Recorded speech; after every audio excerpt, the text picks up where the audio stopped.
A friend of mine texted me and asked me how it was, and I said it was a good movie, but it felt really long. George Miller said like time and time again that like the universe, his concept for the universe is like nothing gets wasted. So people like find like plastic or sheet metal and attach it to their vehicles, and that's why everything kind of looks like jerry-rigged and slapped together. Speaking of talking weird, the nasally voice that he does, he said it had two inspiration. So one was he was listening to videos at a dog track where they're kind of like talking like he's coming around the corner, right now, he's in third place, he's coming. Welcome to Backseat Directing, where we talk about movies, TV shows, comics, and more. We're your hosts, Andrew and Aaron. We put out new episodes every Monday and Thursday. And today we're doing a movie review on Furiosa, the Mad Max Saga. 3, 2, 1, action.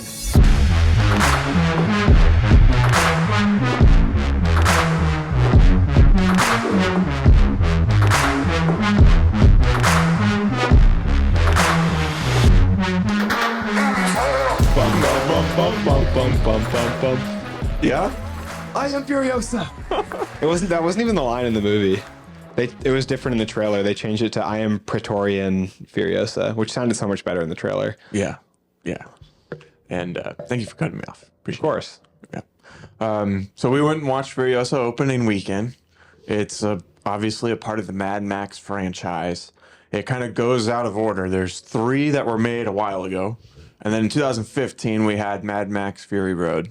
And then, 8 years later, we get Furiosa. Yeah, 9 years. 9 years. Even longer. Yeah, so the 5th installment in the Wasteland saga created by George Miller. Yeah, so what were your first thoughts? I think I said it pretty succinctly. A friend of mine texted me and asked me how it was, and I said it was a good movie, but it felt really long. And I think that's like the most concise way I can put it. It's like that was the main detractor for me. Is it was like a little like it's like 2 hours and 20 minutes, almost 2:30, and I really felt the length of it. What about you? How did you feel in broad strokes? Yeah, so the Mad Max Fury Road is the only other one I've seen in this entire franchise, and it won 6 Oscars, which it swept that year. Basically, I mean that's so many, and it wasn't my favorite movie. It was okay, in my opinion, and then this one I feel like wasn't as good as that one. Yeah. It's crazy that movie won 6 Oscars. It's a great movie. It's just so impressive for a movie to win that much. It really is. And like the box office for this movie was pretty low. So like it wasn't like a movie that was, had this viral, span in the box office where everyone's going to see it. Like Barbie and Oppenheimer did last year, Yeah, I don't remember how much Fury Road was, but since you're referencing it, what is it, like 330 million or something like that? So I have the Oscars right here, so I'll read that first, and then I'll go to the box office numbers. So winner in film editing, which was probably my least favorite part of the movie. I feel like that's fair. They had so much footage for that movie. The action is so hard as well. It won for costume design, which I totally understand that. Makeup and hairstyling, yeah, agree. Sound mixing, sound editing, and that's it. All the technical categories, not all the technical categories, but that's what they fell into. Yeah, it wasn't like looked like they were nominated for cinematography like and stuff too. Cinematography is great in the movie. We'll talk about Furiosa in a little while when we get to our personal ratings. Mad Max had Fury Road had a budget of $150 million, and it made 380.5. I was close with my recollection. 50 million off. Yeah, so it didn't smash any records or anything. But that's a success. It definitely made that back their money and probably made them a profit too once you calculate all the marketing budget that goes into it as well. Kind of jumping ahead a little bit here, Furiosa was $168 million for the budget, and opening weekend brought in $68 million. Which we're filming this as of the following Thursday. So what we had for Furiosa's opening weekend was a special weekend at the box office, the Memorial Day weekend. So it's a 4-day weekend. So they technically calculate those totals from Friday, Saturday, Sunday, and Monday. So usually you expect to see big returns with that extra day. And I think the general consensus has been that Furiosa disappointed a little bit at the box office. Yeah, I've heard mixed reviews. Because some predictions I saw was like 81 million in the opening weekend, and then some I saw was like, oh, it's expected only to get 34 now. If it fell short of the studio's original expectation for the opening weekend, and like the expectation that you want for making a profit on a movie like that is probably, you know, not too far from the range of where they landed. Like you probably want to land closer to 80, 90 million to ensure your movie's gonna surpass your budget if they're at 160 something. They didn't spend too much more than Fury Road, which is interesting because that movie came out, 9 years ago. Yeah, 18 million. Not too shabby. Yeah, this movie obviously came out 2024. It's rated R. It's 2 hours and 28 minutes long, and Andrew apparently felt every minute of that. It is rated a 7.9 out of 10 on IMDb. The Rotten Tomato meter has it at a 90 for both the audience and the critics. So, seems like people are enjoying the movie, those who have gone and seen it. Yeah, the ratings are favorable, and people just aren't turning up to it. And I do think it's a good movie. Yeah, I haven't heard anyone say anything bad about it, but I also haven't heard a ton of people say anything about it. Yeah, I mean, I've heard a little bit of complaints here and there online from people like complaining about them in general, making a movie in the Mad Max universe that doesn't have Max in it. But like, that really doesn't have anything to do with the quality of the movie itself. I've seen people commenting saying it just didn't look good, which I don't understand. I thought the trailer looked really cool, and especially because I watched Fury Road 2 days before I went to see Furiosa, and that got me a little more excited to watch it because the universe is a lot of fun. It can be off-putting for sure. It can make you uncomfortable, but it's fun and it's creative. It's unique, and I appreciate what George Miller has created, even if like sometimes I have a hard time eating while I watch his movies. Yeah, he has a lot of uncomfortable moments in there for sure. From the story, but also like the set and character design. There's some interesting choices. The milk is pretty tough. Yeah. Okay, before we get on to the creators, which is where we talk about the people who made this movie in front of and behind the camera, I want to say thank you so much for watching. If you haven't already, make sure you hit that subscribe button so you can see all of our content that we post out. We post new full episodes every Monday and Thursday. Thanks so much for watching again. And now we'll go into the creators. So the creators for Furiosa, Mad Max Saga, we've already touched on the director, the creator of this universe, George Miller. George Miller is more than I knew, an icon especially like in the Australian landscape. In my research and watching behind the scenes interviews, so many actors are like, yeah, it's obviously a dream as an actor and as an Australian actor, especially to get to work on a Mad Max film and get to work with George Miller. So he's also been kind of touted for his eclectic nature as a filmmaker, ranging from movies in the Mad Max series to doing a Babe movie with the talking pig and 2 Happy Feet movies. So it's a little bit of a different end of the scale there from Happy Feet to Mad Max. Wide variety. But yeah, he's definitely an interesting guy. He's also a writer on this film along with the others. This film was also written by Nick Lathoris. Furiosa was also worked on in the editing department by Elliot Knapman and Margaret Sixel. The cinematographer is Simon Dugan, which is a name that you might recognize if you have seen Great Gatsby, Hacksaw Ridge, iRobot, or Live Free or Die Hard. So very heavy in the action genre with the cinematography. And the music was done by Tom Hulkenberg, who's also a big name. You can look him up as well. Done a lot of music for, again, a lot of action movies.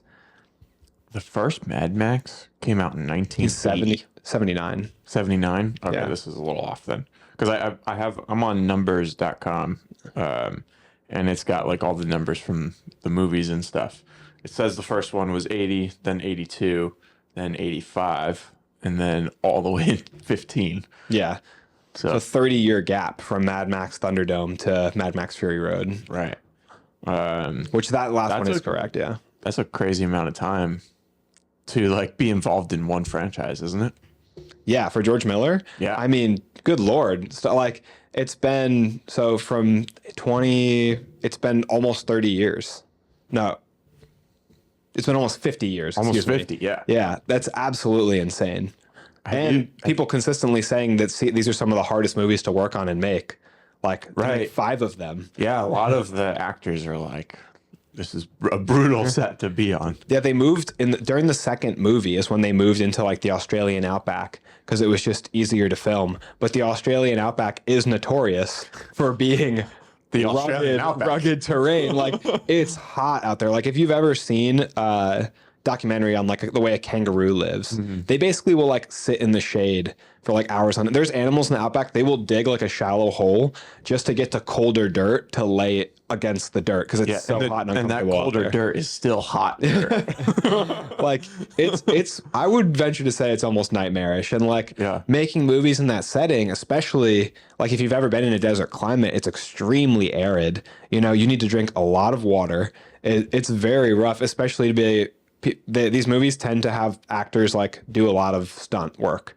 So I don't think anybody, to my knowledge, has, you know, done their own stunt work like on the level of like a Jackie Chan or Tom Cruise, but they have them do a lot of their own stunts so they can get their face in camera when they can. And then credit where credit is due to all the magnificent stunt actors who fill in and do the difficult, dangerous things. Yeah, one of the action scenes in the movie took 75 days to film with 200 cast and crew members across those days. That's insane. And these cars that they're driving cannot be like that comfortable in terms of like protecting them from the heat, because a lot of times they don't have the windows down or don't have windshields in order to get them more clearly in the shots. Cars. Yeah. Yeah. So fun fact about the Mad Max universe, because the first one started pre-80s. So the end of the world is happening around a couple years after the start of the first Mad Max movie. So none of the vehicles in the franchise are post 80s. Yeah. They're all pre-80s vehicles, and then like scrap and like found materials. George Miller said like time and time again that like the universe, his concept for the universe is like nothing gets wasted. So people like find like plastic or sheet metal and attach it to their vehicles, and that's why everything kind of looks like jerry-rigged and slapped together. Well, I mean, they even show that in the opening of this film, Furiosa, where they're like riding on the bikes and one of them gets killed off the bike. So then they go over and they grab its tire, and slap it onto their back or something so they can keep that resource. Yeah, and they're in the middle of a chase. Yeah, he said one of the things he said is there's no manufacturers. So like there's no Ford, there's nobody producing, so you have to use what already existed in the world, which is so cool that now 50 years later they're making a film and still like prioritizing that, like cars made from scratch or cars made from pre-80s. Yeah. But moving on to the cast that's in the film, those in front of the camera, we've got the incomparable Anya Taylor-Joy in the titular role of Furiosa. Before we move on from her, I do want to ask you, what did you think about her? And I don't know how recently you've seen Fury Road, but how do you think she portrayed Furiosa compared to Charlize? Do you think she took up the mantle and did a good job? I think she did a good job, yeah. It's tough. I don't like a ton of times when movies do this, where they do a movie and then 8 to 10 years later they do a prequel to that movie, and because it's so longer, they have two options, right? They cast the same crew and cast members and de-age them with technology, or they recast them. And they went the recast route, and I don't know, I don't like that much, you know, like it feels like it's a story that I don't need then. With that said though, on Taylor-Joy, she killed it. Yeah, I do think she did a great job. I do think she killed it. And in terms, I can see your complaints with like conceptually, like, do you need it? Do we recast this person? Doesn't take away from the fact that she did a great job when she stepped in. Yeah, she did what she had to. She captured the intonation very well, the voice, the mannerisms. I think that she seemed to have the same stoicism. I think, again, with a stoic character, it's a little bit more acceptable to the audience to have someone else play them. Like if you had somebody who tried to play Robert Downey Jr.'s Iron Man as like a different actor, somebody who's so outspoken, you'd be a lot more critical because they have so many lines, so many things to say. They have to capture his movements and the way he speaks a lot more accurately. Right. But I do think she did a great job. We'll get more into talking about the characters when we get to the acting seemed portion. More intimidating though. Oh, Charlize is very intimidating. Yeah. She was very, very cool in Fury Road. Right. I agree.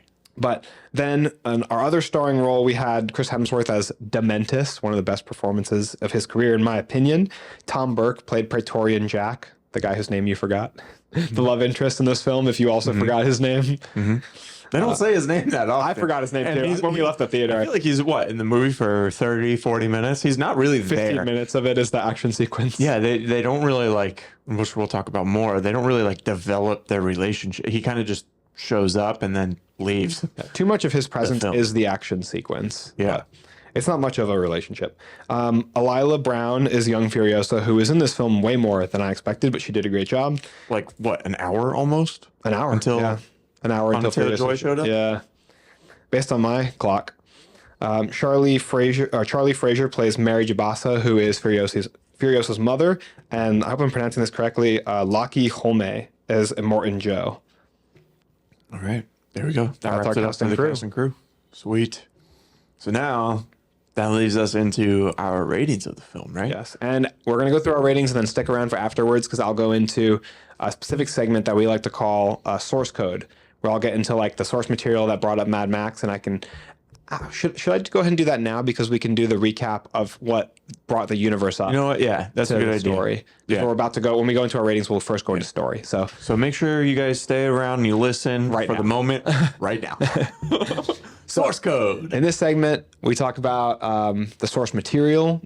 So the source material for this movie is going to be the previous 4 films. There's also a video game and a comic book adaptation. So I'm just going to basically go over the first 2 Mad Max movies, kind of, to give you an idea of where the world, the wasteland, comes from, because I think George Miller did such a cool job of creating a universe. So like the first Mad Max movie is a revenge story, but what makes it unique is the universe. You can tell a common story like a revenge story, but make your story unique by world building. So the first Mad Max movie came out in 1979. It stars Max Rokstansky, or however you say his last name. Sounds right. Played by Mel Gibson at the time. They're in this world in Australia. It takes place a couple years after 1979. It doesn't deliberate exactly how long. One of the things about the Mad Max universe is it does a good job of leaving things open-ended to the audience by kind of like alluding to stuff or not directly explaining stuff. So a lot of this backstory is kind of me like fleshing out some of the in-between spaces. No show, no tell. Let me know if you disagree in the comments. So we start off Mad Max 1979. Max has a family. He has a wife and a son. He's part of a police force that's helping like protect the world because the world is starting to devolve at this point in time in the story. There's kind of an economic breakdown from what I can tell. The rule of law is getting a little bit more unstable, and biker gangs are starting to run the streets more and more so. So Max and his partner Goose are trying to protect the people of the world, trying to do good as basically officers of the law. And the story starts out with Goose, spoiler alert for the first Mad Max, Goose, his partner, dies, which is the first step in Mad Max becoming mad, because at this point in the story, he's basically a normal do-gooder with a good head on his shoulders. Now, when his partner is killed by a biker gang, he takes his wife and son and tries to flee. In the escape, a criminal called Toe Cutter attacks them, and Max's wife and son are both killed. And this is where he really becomes Mad Max. So he goes off the rails, becomes a little bit crazy, and goes on a revenge mission to take out Toe Cutter. And as he fights this rival biker gang, we see him kind of devolve. And even though he'll kind of evolve morally as a character later throughout the series of the films, he never really gets a smile back, so to speak. He's kind of forever darkened by the events of this movie. Defeating Toe Cutter with the first movie, we move on to the second movie, Mad Max Road Warrior. In between these movies, so basically in between like 1980 and 1983 area, there is the development of like a full-blown World War III and a nuclear holocaust. So we get allusions to this through things like Mad Max in Road Warrior using a Geiger counter to determine if an area has radioactivity, references to things like that. We can assume that there was a nuclear fallout, that countries went to war and like tore the world to crap. Even later in Fury Road, we'll see like lines like the world turned toxic. So this is where we get like the world run over by like these big sandstorms that'll like take out a lot of the plant life, a lot of the vegetation. The world becomes this deserted area. A lot of that has to do with the difficulty they had filming Mad Max 1. They didn't have proper permits. The movie was made on like 350 grand, very cheap. And it was hard to film in cities and streets. So like they move into the outback. And in the filming of Now in Road Warrior, the second movie, there is like lawlessness and chaos. Governments have fallen and crumbled. Max is kind of just, he's like the Guardians of the Galaxy. He's roaming around like doing jobs that are for the benefit, for good, but in exchange for trade. He's doing basically jobs for gas. But he's overall still kind of a do-gooder, just with like a dark edge. And that really like sets up like the world that we're in. So Max is fighting like these rival biker gangs, protecting like these local tribes, going around doing good. And that's the story that we go along with until we get to Fury Road. Fury Road has Max kind of in the passenger seat for a lot of this story. And we get introduced to Furiosa. Furiosa is like a general or a lieutenant to Immortan Joe. At this point, as time's progressed into Fury Road, there have been like complete destruction of all society now, and there's basically three main places. There's the Bullet Farm, Gas Town, and the Citadel, and the three of them trade between each other goods, and it's like the places where anybody lives. Otherwise, it's just complete actual wasteland now. So Gas Town deals in gas, Bullet Farm deals in bullets, just like it sounds, and the Citadel deals in like milk and food and water. And so the basic necessities of the wasteland: gas, bullets, food, sustenance. And the point of this story is Immortan Joe, the leader of the Citadel, has these like trapped wives who he uses to bear children for him. And Furiosa, is, as his lieutenant, is turning against him and trying to free his wives. She takes them into the tanker and drives away with them. And she's trying to like free them, bring them back to her home place, which is the Green Place, which is this land of abundance, they call it. It's this land of greenery. Max ends up along on the ride with them and helps save some of the wives. And then now we get to the movie we're going to talk about today, Furiosa, where we flash back to the origins of that Furiosa character I just mentioned. Very good. That was a lot. Yeah. A lot going on here.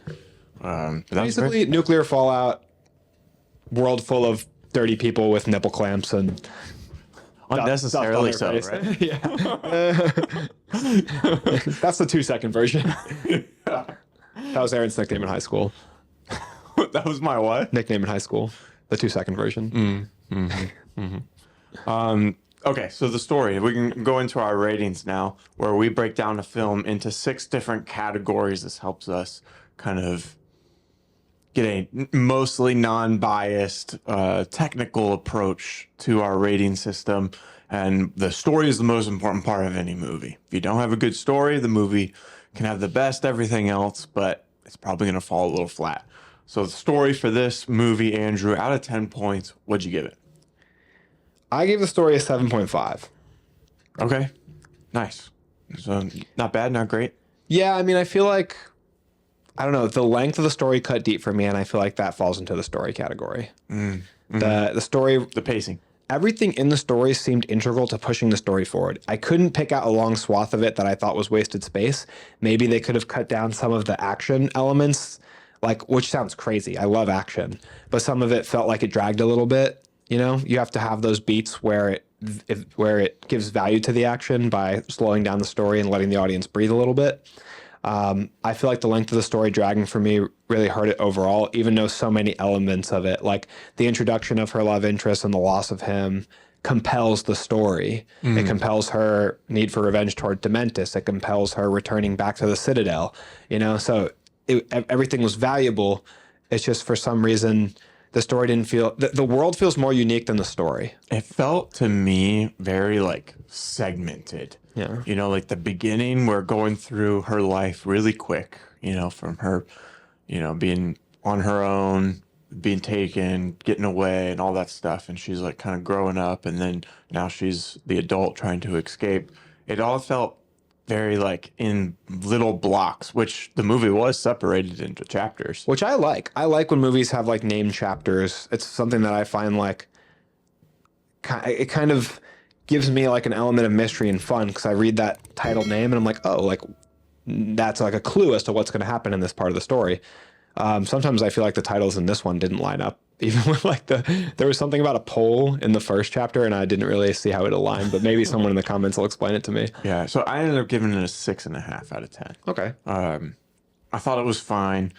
I had my attention on the movie the whole time, you know, but kind of like you said, it felt a little long, but for me, it it didn't feel like one big like story, you know, it felt like little pieces that kind of come together to tell a big story.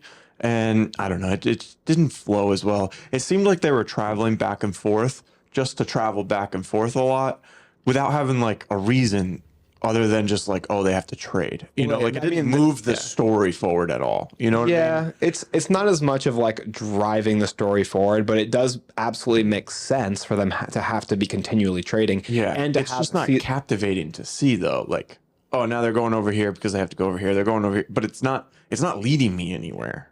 But every time they traveled somewhere, something happened. You know what I mean? Because then when they were traveling, they were attacked, and that was the unveiling of Furiosa and her becoming a road warrior. And then when they traveled the next time, they got to Dementis, and there was a riot breaking out, showing the destabilization of Gastown. Like it would always like connect to the story, but maybe the travel itself wasn't driving the story, which is hard in a movie that's based on traveling. It just felt like a bunch of isolated events, you know, rather than just one big story. I would say it felt more connected to me. It's hard sometimes, I think, to feel connected when you're telling an epic, which this movie is like truly an epic because it takes place over the span of 15 to 20 years of her life. It's a long held story. So sometimes it's hard, I think, for audiences to feel connected to that because an hour into the movie, you're switching characters. Yep. And like you have to try and smoothly transition like her age across these gaps. Like there's one skip forward that's maybe like a couple years where she's like younger and becoming a Black Thumb, and there's another skip forward to where she's on that road, that big action sequence where she goes from being a Black Thumb to being Praetorian. Right. Yeah. It's a lot. It is a lot. What did you think of the acting? So that's our next category, where there's a lot that goes into the acting, right? Because in this category, it's not only just how they deliver their lines, but also like the action stuff. How did they sell the action? What did you give this out of 10? Personally, and I feel like you might come in a little bit lower, I gave the acting an 8 out of 10. Same. Really? Awesome. Yeah, same. I mean, because even though I didn't enjoy the movie a ton, like they all did a great job. You know, like they performed their lines really well. They played their characters really well. Even if I wasn't like emotionally attached to a lot of the characters at all, like they all still did a good job with their performances. And then, of course, all the stunts and stuff looked great. You know, like Anya Taylor-Joy stunt driving is awesome. Yeah. It's so cool that she did that. So yeah, I gave it an 8. I think it's deserving of an 8. I mean, the stunt work you have to take into account. Chris Hemsworth, I think, in my opinion, I would go as far to say my favorite performance of his career. He really captured this character, everything around physically to vocally to the tiny, like every tiny detail. The costuming looks so good. But I think that I love what he did with the character. I saw references, in my opinion, to The Dark Knight, more so in terms of the writing. Like there are two big scenes that jumped out to me. I don't know if I can remember them both, but one is when he said, like, ladies and gentlemen, let's see who has the testes to run with Dementis.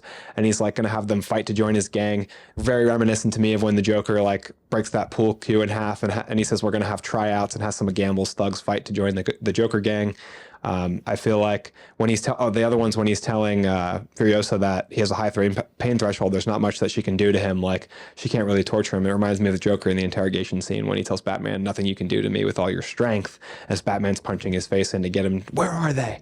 So I feel like the chaotic nature of him, like, and then also like displaying a more tender side to him too. Like he clearly was referencing like a backstory. He felt to me like a mix of like the Joker, kind of if he was a cult leader.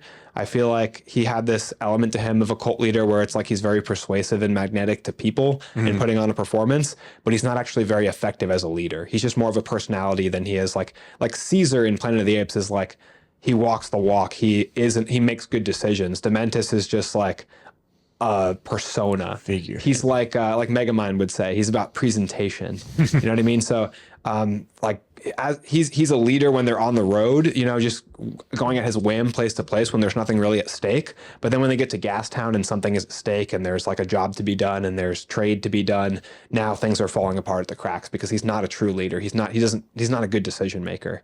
He knows how to get people from point A to point B, but he doesn't know how to like do anything else. So I feel like that all came across really well. They used a prosthetic nose on him, which was George Miller's idea. He wanted, for one thing, for Chris Hemsworth to see less of himself and to be able to fall into the character more, but also for Chris Hemsworth to look more Roman. He said he wanted to look like a Roman statue, and Romans have that classic Caesar nose in a lot of their statues.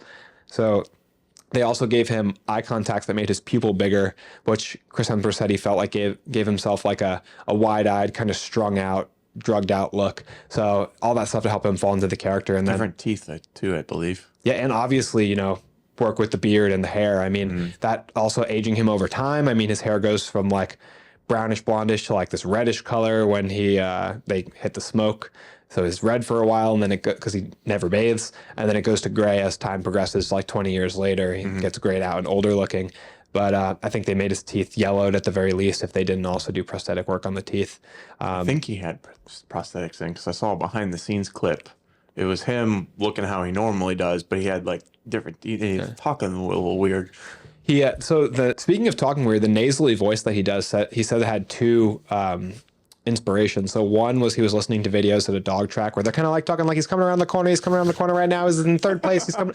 And he said that he got that like that's Exactly how he talks. Yeah. With that microphone. Ladies and gentlemen. He said like the nasally, but also like the kind of sped up, like not really knowing where the end of your sentence is going when you start it. He said, but you have to like fill in with words. Yeah. He said that he was inspired by that, but also by his grandfather, who he said had a nasally classic Australian voice, like a 70s, 80s, more classic Australian voice. And he said both of those inspired the voice, which I always love when voice work inspires the character. I feel like it's great examples are like Colin Farrell's Penguin or obviously Heath Ledger in Brokeback Mountain as Ennis. So I feel like that's a great place to find your character in the voice. Yeah, absolutely. Yeah, I agree with you on all those points. They did a great job with the performance and everything. Dementis was fantastic, I think. And then the dynamic between him and Furiosa was amazing. Like the way he pointed out at the end, like that they're like two sides of the same coin. They both lost her family. Dementis seems like he obviously lost a daughter, carrying around that stuffed animal with him. And then like trying to use Furiosa to fill that in. But obviously the void created by the wasteland has turned Dementis into somebody who only cares about himself, whereas Furiosa still has this moral side. She clearly cares about others. She cares about Jack. We come to see in Fury Road that she cares about protecting the other women. She still has that moral side to her where he is purely selfish. I mean, he considers her a daughter, his property, and then as soon as there's an opportunity that's valuable enough to sell her off to Morton Joe, he kind of does it in a heartbeat. So I think he kind of loses all his humanity there in my eyes. Like he had some stock where I'm like, all right, he's messed up, but in his weird personal way, he cares about Furiosa, but then he just gave her away. And it was like, okay, this guy's only cares about himself. Ready for our next category? Yes, I have so much to say about this movie. I'm finding. Okay, so our next category is cinematography. There's a lot that goes into this. This is everything from the camera angles, the lighting, the camera movement, the editing, the color grade. So there's a lot all going into this. And then we also include any of the special effects and CGI and whatnot. So out of 10 points, Andrew, the cinematography. Yeah, this was a really hard one for me to rate personally. I'm curious what you gave it. I gave it an 8 out of 10. An 8 out of 10? I gave it a 7 out of 10. Why was this really hard for you to rate? I wanted to knock it a little bit for like special effects and green screen work, but I feel like to some extent, like we talked about, it's stylistic. Like, especially when you're looking at areas like the Citadel, I think there's a lot of heavy green screen work.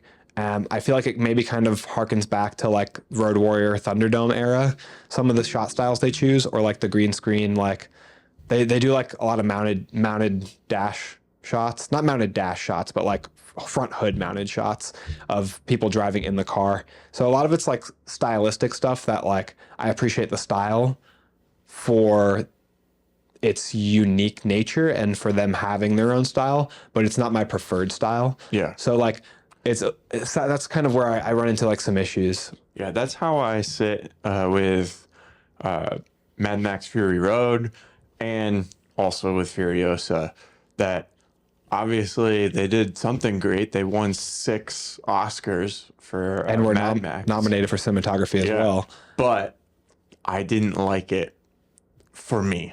You know, like I don't like the speed ramps that they do. you know, where they're just kind of fast forwarding the shot to make it a little quicker. I don't really like that. I prefer speed ramps to be used as slowing down time rather than speeding up time, especially if they're speeding up, but they're not necessarily showing like a different time change. You know, like they're just doing it for a weird effect, not necessarily to like move the story. Yeah. I just don't think it looks good. And then also, well, the color grading's okay. The color grading is interesting. It's very heavily stylized. I feel like a lot of stuff at the Citadel looks fake. How do you feel Yeah. about that? It kind of takes me out of it a little bit, seeing some of like the gears grinding, seeing like the wide shots of the opening where Morton Joe comes out to face the like populace. The ground level looks good, but like everything up on these obviously completely CGI'd mountains that don't exist. I don't think it looked bad per se. I think like all the sets and stuff. There was a few like green screen elements that you can like really see, you know, where like when the mom's on the bike riding through the two like little mountain areas right before she gets off to start hammering them all. That part was very obvious that like she's mounted on a bike and there's just a green screen background like flying behind her, you know. But yeah, I'm just not a big fan of like the way they do their camera movement and their speed ramps and stuff. And I feel like it was less in this movie than it was in Mad Max. You know, less jarring in this one. So they're progressing towards what you want. Slowly. I still want to give it an 8. To me, and largely, I like the coloring of the movie. One of my favorite things about the Mad Max franchise, at least Fury Road and Furiosa, is that from day to night, there's a complete like color palette shift. Night is 1000% blue in the Mad Max verse. It is literally blue, like Nothing else. everything is blue. Yeah. And then day is like very red and orange tones, warm tones, morning desert tones. So like at a glance, it's like very evident what time of day it is. Like the desert nights are just this really stark blue, which is a really cool stylistic choice. I think it's a little bit more pronounced in Fury Road than it is in this movie, but you still see it in this movie, definitely. Yeah, for sure. Ready to move on to our next one? I'm ready. Sound design. This one's cool because there's a lot of unique things in this world. But sound design includes the Foley work, so all the sound effects, the score, and the soundtrack. Andrew, out of 10 points. Sound design. Give it 8.5. Nice. I gave it a 7.5. I thought you left this movie saying you really like the sound of the cars. I do like the sound of the cars. I thought they sounded good. Not enough, huh? Not enough to push it higher. Talk about your 7.5. I'm curious. Yeah, so I think the strongest part of the sound was the cars and all the sound effects that we got with like the big truck, you know, like speeding up and all that stuff. I would say the strongest part for me was the score. I really like the rock anthem score from Tom Hulkenberg. Yeah. I feel like the score kind of just sounded the same, just kind of like a big, you know, like bram kind of going on throughout the whole movie. No, there was some like there were some chords in there. I'm telling you, we gotta rewatch it. Like, I don't know, it didn't stand out to me that much. What about you? 8.5. That's pretty high. yeah, I mean, for the same reason as you, except I also enjoyed the score. I mean, the sounds that they're using for like clanking metal, firing harpoons, like the gunshots, the cars, I thought it all sounded very crisp, and the cars like really rattle you to the core in this movie. It's obviously a big focus of the universe, so they have to hit it hard. And like from the monster trucks to the motorcycles, it's just like you feel the weight of the character based on the way their car sounds. So like one of the cars that Furiosa drives is called what was it called? It's called the something black. So there's like two main cars that she drives, and they're like these muscle cars that are like wastelandified. And it has this really like guttural sound that is absolutely amazing. Very like thunderous, like a heavy beating like engine. And I feel like it's really cool the way you can tie that to like strength. Like it sounds like a car sounds like powerful. And the cars are characters in this movie. I mean, those two cars I just mentioned, and then the big like guzzling engine tanker car, the monster truck, and then Dementus's motorcycle chariot, like they're full-blown characters in the movie, so they have to have a voice, and I thought they did a good job giving them a voice. But I just love that. I love that rock. We'll have to play it on Spotify at some point to like hear what, because I didn't want to quite give it a 9 or 10 because like I can't hear the sound in my head the same way I can hear like Jurassic Park or Pirates of the Caribbean. I can't like recall it with the same like iconicity. Yeah. If iconicity See, I is a can't word. hear it at all other than like the sounds of the car. I can feel it. I can feel like it's like this kind of more upbeat and it's like it's very rock based. Because like the Batman or the Dark Knight or like what you said, Jurassic Park or Pirates of the, those are 9/10s right there. And you can right away think and hear them. And for this, I don't feel that connection, I say everything you named is a 10. Like those are solid. If Those aren't are top tier for if sure. those aren't 10s, I don't know what is. All right. Our next category, set and character design. This is where Mad Max Fury Road got a lot of nominations for.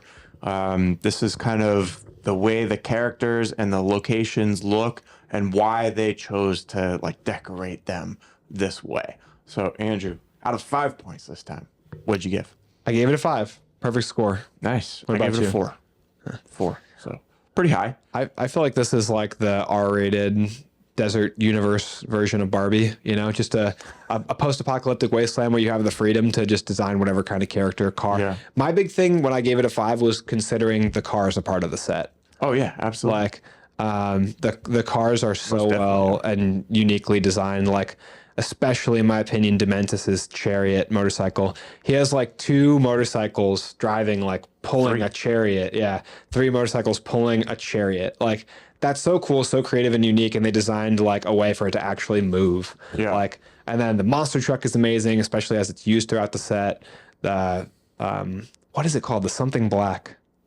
I wish I could remember. I saw her talking about it at length, and Anya Taylor-Joy talked about it in an interview. Yeah. But the sets themselves are also really cool. I mean, getting the wide CGI shots of Gastown and Bullet Farm, I thought added a lot of interest because we only got to see the Bullet Town Gas Farm gangs in Fury Road. So to actually get them unveiled in this movie and see like the creativity of the design, the oil lake surrounding Gastown was super cool, super unique. So I thought they got really creative with it. And then just the costuming, like even the stuff that came back, like a Morton Joe's costuming, his like, I love his like teethy mask and like the accordion wheeze bag that goes behind his head.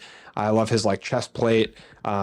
Rectus has a cool like Hannibal like face mask, and then Furiosa looks awesome with her face paint and her costuming, especially when she gets her robotic arm. She looks amazing and intimidating. Dementis, though, again, kind of come back to Dementis. His outfit and the way it progresses throughout the film as being tied to his character is so cool. He starts off in this pure white. He's like, I'm like this angelic cult leader, like pure white. What'd you call that? Like It's like a cape. It's a canopy poncho tent thing. Yeah. It's like a poncho, but it's like also like a tent. For some weird reason, I think it becomes a tent at one point. It's used like draped. It was like behind him. I feel like it was to catch wind, to have it come back onto him to help cool him off. That's clever. That's what I think it was for, but they didn't overly show it. Yeah. But his white outfit, and also I really liked his little daughter's teddy bear as a plot element because it creates this ironic, like contrasty image of like this creepy, selfish, murderous villain with like this tiny innocent teddy bear, and he snatches it back from Furiosa. But that teddy bear kind of changes throughout the film. It gets dirtier, and then his white poncho becomes. First, it's like black and red a bit, and then it becomes fully entrenched in like black and red by the end of the movie as like 20 years has gone by. So I like how his costume evolves. I like the way everybody looks. Love the cars. I feel like this is, for me, it's a 5. Like some of the characters, the look of the characters are so unique. The War Boys fully like plastered out in white with their little lumps on them, like Nicholas Hoult says in the first movie, their little Barrys and Larrys. yeah. And like the unique nature of the props as well. The weapons, like the War Boys have like those explosive spears, just super creative. Yeah, I agree with everything you said. The parachute guys that are like flying up alongside the cars. They're called mortifiers. Yeah, those are cool. Like you said, all the cars look fantastic, and all the character design looks really cool. I do like Cape's No capes. No capes. Yeah, keep them. But yeah, I think I gave it the 4 instead of a 5 just because it hasn't like stuck with me as long, you know? Like it seems like you've continued to like go back and think about it.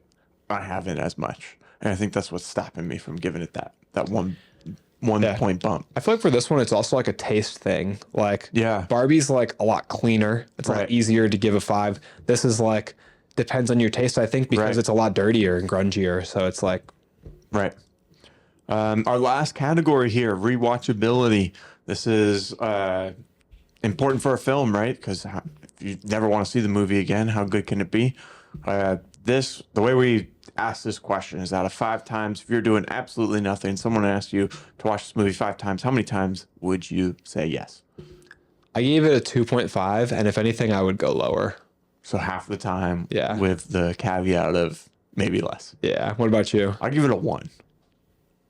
I can't think of another scenario of me watching. If this it didn't movie feel so long, it would easily for me be higher, 3 to 4. But the length cuts down for me. It makes me want to like put it even lower, if anything. I feel like I'd like it even less if I watched it again. And I feel like I already don't like it too much. The beginning is really strong, and that's something that helps me like it more. Like starting off, and this is going back to the plot, but starting off with like, first of all, I want to mention before I forget that the Mad Max series to me has a lot of biblical parallels, as most, if not many, stories do. The opening of this movie is with Furiosa grabbing an apple out of a tree in the green place, the place of abundance, which to me is very reminiscent of like the Garden of Eden and Eve being punished for her sin. So we see her pluck this apple just like Eve, and then the rest of the story is just her being punished for that. Like, you know what I mean? The rest of the story, like very little good happens for Furiosa. And immediately after she plucks that apple, she's being taken by Dementis's gang. So I feel like there's that metaphor. And then her mother's name is literally Mary, which is Jesus's mother's name. And then the person who will come to like take her from Dementis is Immortan Joe. And Joseph is the name of Jesus's father. So whether accidental or not, I feel like there's a lot of biblical parallels in the Mad Max universe. But I think that opening is very strong from doesn't it start off like black and white and turns to color when she's grabbing the apple? I think so. Because that's an awesome shot one way or the other. I've seen the behind the scenes setup for it, and it's very cool. Like the shot in the greenie of her picking this one pristine apple, and then like we get this cool action sequence where this young Furiosa is already establishing herself as a badass, cutting the gas lines on everybody's bikes. She gets kidnapped, and boom, we're launched, just like is typical of the Mad Max universe, launched into an epic, unending bout of action. Like the chase sequence of Mary Jabasa chasing the Dementis gang members all the way back, sniping them one at a time. Like there's so many little details of like they have to stop and grab the wheel or get the gas and water and then package up and get around, and then she's too far away from them, so she's got to get up on a cliff. Furiosa's getting away, but the biker gets there just in time with the bike and snatches her and puts her back on. So like there's so many little trials and tribulations. It's like so many stories within a story, which is maybe in terms of story where they could cut it down, but that opening is like typical of the Mad Max world, just a long action saga with cool badass moments. And Mary Jabasa is so cool in that opening. Her mom is just a badass like no other. So I feel like that Mom is pretty cool. That opening makes me more inclined to watch it again because it's super cool. That long chase sequence. Yeah, I don't feel a lot of the relationships in this movie. Like I don't feel the connection there a lot. It's like besides the mom and Furiosa. Yeah, there's not much time spent on them for you to feel it. Even that one. The reason that you feel that one, like I think, is because she is so dead set on throwing herself into danger to go save her daughter. If the movie was about her mom, I feel like I would have liked it a lot more. I don't know. I really like the character of Furiosa. Well, if the mom was in it more, maybe. Yeah, I mean, like the mom and her, like that's the story. Like getting back together. It's just it's hard in the way it's set up because they are stuck with lining everything up to fit into Fury Road because it's a prequel. Yeah. So they don't have as much freedom. Like, Which is annoying. Like the whole time I'm thinking, well, her mom's never going to get her and she can't go back to the green place because that's her mission in Fury Road. So obviously she ends up with Immortan Joe. So that's kind of the drawback to a prequel being made after the fact. I heard too somewhere in an interview or behind the scenes article or something that the script was more or less written out for this movie when they were filming Mad Max. So like they kind of knew that they wanted to do a prequel. I would imagine that just from like, I'm not the most experienced writer, but from like a newbie writer perspective, I would imagine that they had to change a lot of details when they went back to do Furiosa. Because like Fury Road, if they wrote Furiosa, then wrote Fury Road, like, and then film Fury Road first, a lot of stuff has to change. Yeah. You know, it doesn't go according to plan. Sure. There's rewrites. And then you have to now go back and change Furiosa to fit a little bit more. Yeah. So even if it was written first, you know, it's still going to change quite a bit. Yeah, but what I'm saying is if you have both stories, what makes you decide to shoot the one and then go back in time to shoot the other? Probably Is it just because Mad Max isn't in the Furiosa one? I would say studio confidence would be a big factor. I mean, because you have this unknown character named Furiosa who is very cool, but audiences don't know she's very cool yet. And you've had 30 years since Thunderdome. So how much can you ride off people to come back to the Mad Max saga if Mad Max isn't the starring in the movie? Yeah, I think I would have preferred it if they filmed them both like back to back kind of thing, you know? And just got Charlize in both. Yeah, just release the Mad Max one first. If I was going to film them like that, I wouldn't even release Mad Max first. Yeah, just release them. Furiosa. Release them like back to back years, you know? Right. Yeah. While the hype Anyways, is strong. What is your total rating for My total Furiosa? Is a 7.9. Wow. Is yours like a 7.1? Is it a 6.5? Higher than that. Okay. I'd say 6.8. 6.8. Didn't crack the 7. So yours is the same as IMDb. IMDb, right? Mine's pretty true. Yeah. Mine's pretty true to my overall. I like when this happens. My overall is pretty true to what I feel. And you, do you feel like that's close to how you felt about the movie? 6.8. Yeah. Yep. I have the same segment as you, for sure. Okay, we already did our source code that people waited this whole time for. Thanks for sticking around. Yes, thanks so much. What did you guys think? Did you like this movie? How do you like Mad Max Fury Road? And what about the first original 3? How do those factor into all of these movies? What's your rating of these 5 movies? What's the order? There's a lot of stuff to talk about this franchise. Anything else to add, Andrew? No, I just really appreciate anybody who stuck around, especially this long. Thanks for watching our episode. Again, please make sure to like and subscribe to this video so that you don't miss any of our awesome upcoming content. We do put out episodes every Monday and Thursday. We would also like to invite you to follow us on all of our other social media platforms. We're on YouTube, TikTok, Instagram, Facebook, anywhere that you basically have social media. You can find us on any podcast platform as well, Google Podcasts, Apple Podcasts. Make sure to go on Spotify and rate and follow the show as well on there. Give us 5 stars. It helps out a ton. If you want to, you can give us 4 stars, but that's the lowest we will accept. Yeah. But you can also join in on the conversation with us by joining our Discord. Aaron, do you want to tell them about that, like the pricing? And it's going to break the bank. It's totally free. Yeah, but on the Discord, we talk about a bunch of different movie topics, show topics. We do different polls, play different games in there, and talk about future projects that are coming up for our show. And we take recommendations for future episodes, draft ideas, debate ideas, movie review ideas, and so on. So again, join the Discord. The link is in the description of this video.